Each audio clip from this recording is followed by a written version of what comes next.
మొదటి ఓటుని ఇప్పుడు వేస్తున్నాను. సో మీకు ఎందుకు వెయ్యాలో మీ మొదటి ఓటు మీ భవిష్యత్తుకు అవసరం. అంటే మేము ఏదో ఓటు వేసాం అయిపోయింది మా పని అనుకుంటాం.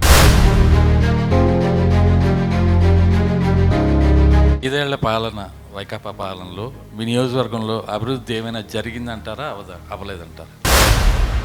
మాకు వెళ్ళిన ప్రతి ఇంటి దగ్గర సమస్య చెప్తా ఉన్నారు. రోడ్లు లేవని చెప్తున్నారు, డ్రైనేజ్ లేవని చెప్తున్నారు, శ్మశానాలు లేవని చెప్తున్నారు, శ్మశానానికి దారి లేవని చెప్తున్నారు. ఇంకా దౌర్భాగ్యమైన పరిస్థితి ఏంటంటే మా ఆమదాలవలస నియోజకవర్గంలో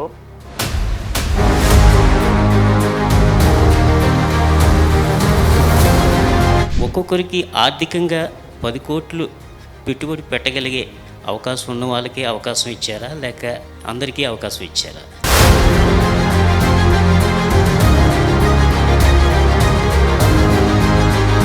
నా టాప్ ప్రయారిటీ నేను మొట్టమొదటి చెప్పాను, ఇంటింటికి నీళ్ళు ఇవ్వడం.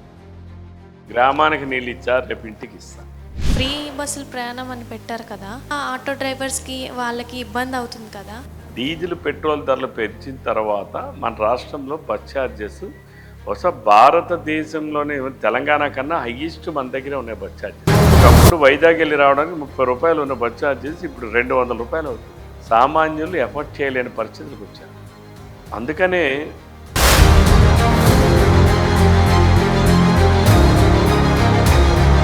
సక్రమంగా అభ్యర్థులకు ఎంపిక చేసినట్టు మీరు భావిస్తున్నారా? ఏ సామాజిక వర్గానికి కూడా అన్యాయం జరగలేదు. ఎందుకంటే అన్ని సామాజిక వర్గాలు కూడా ఉన్నాయి. అభ్యర్థులు అదే సామాజిక వర్గంలోనే వేరే అభ్యర్థులు వచ్చారు. పాతపట్నంలో